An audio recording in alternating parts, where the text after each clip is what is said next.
This is Q13 News This Morning. We need your help making sure foster children in Western Washington are prepared to go back to school.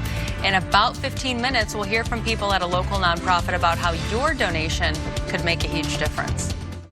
It's a virtual supply drive here at Treehouse this morning. We're hoping for your help to help foster kids get back into the classroom. Of course, online learning, they still need all their supplies, and it goes beyond just the supplies here at Treehouse. We're going to talk to the CEO of Treehouse coming up about the challenges ahead, and especially during this pandemic. Q13 News is your education destination, and we are proud to support children in foster care who need some extra help preparing for the school year. In fact, we have partnered with Seattle-based nonprofit Treehouse this morning for a virtual supply drive. Q13's John Hopperstad is there live for us at their store in Seattle. John, these donations could help so many children across the state. They really do. They help foster kids across the state. We're talking about supplies. You can see here we got backpacks for school. We got folders, pencils, pens, and everything a kid would need, and also clothes as well. You know what it's like going back to school. You got to get in those new clothes, get those new shoes on.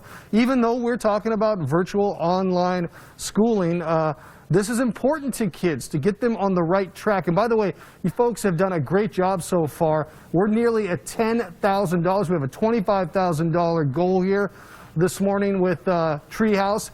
And you've gotten nearly $10,000. We want to keep it up. It's Q13Fox.com/Treehouse. You can also text Treehouse to 24587. And we are joined right now by the CEO of Treehouse, Lisa Chin. And Lisa, you had impeccable timing when you came to this organization, because you came in April, right as this pandemic was getting underway.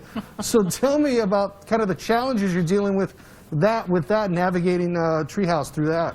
Oh, thanks for the question, John. As you can imagine, when we're sitting here in a world where everything is closed down and we have a physical store where families and youth are used to coming, that's definitely a challenge in terms of how to reach them and how to make sure that their basic needs are still being met, especially now that it's back to school. So it's been challenging, but through the support of the community and a whole lot of volunteers, we've been able to make it work for our youth. It's not just the pandemic that's affecting the store. I know you're having to do like wish lists, and people, then volunteers will get the stuff to the kids.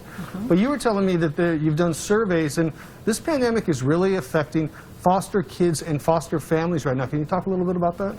Yes, it's true. Treehouse did a survey back in March. We periodically have been reaching out to our youth since the pandemic started just to see how they're doing with school. And what we found is that of the 1,000 or so youth that we surveyed, at least 22% of them don't even have their basic needs met, so things like food and shelter, housing. And another 26% are completely disengaged from school. So we also find that when Treehouse is involved in a foster youth's life, that their graduation rates double almost. So foster youth who are not involved with us graduate high school at about 50%. And when you get involved with Treehouse through drives like this one, it goes up to about 75%. That's amazing. And because we are dealing with now online learning, kids are staying at home, going back to school through the computer now, you're actually helping in that area as well, right? Yes, we are. We find that youth have technology needs, and to date we've spent almost $1 million on providing technology, including laptops, hotspots, anything that a youth in foster care could need to access their online schooling. They're coming to us for all of those things. That's great. Lisa Chin, CEO of Treehouse, thanks so much for being with us this morning as our virtual supply drive continues. I heard what she said. It's not just books and papers and pens and clothes. It's computers. It's internet access that kids really need right now, because let's face it, we're dealing with a pandemic. We're going to school online right now. There's other things they provide, counseling and guidance through high school and even into college. I've talked to some kids who have been part of Treehouse. They say they would have fallen through the cracks, dropped out, and never gone to school had it not been for this organization. So please donate today, whatever you can. Again, the website is Q13Fox.com/Treehouse, and you can text Treehouse at 24587. And in the next hour, we're actually going to talk to one of those foster kids who has flourished with the help from Treehouse. Guys? Yeah, so many success stories from this organization. They are great. John, thank you. Appreciate it.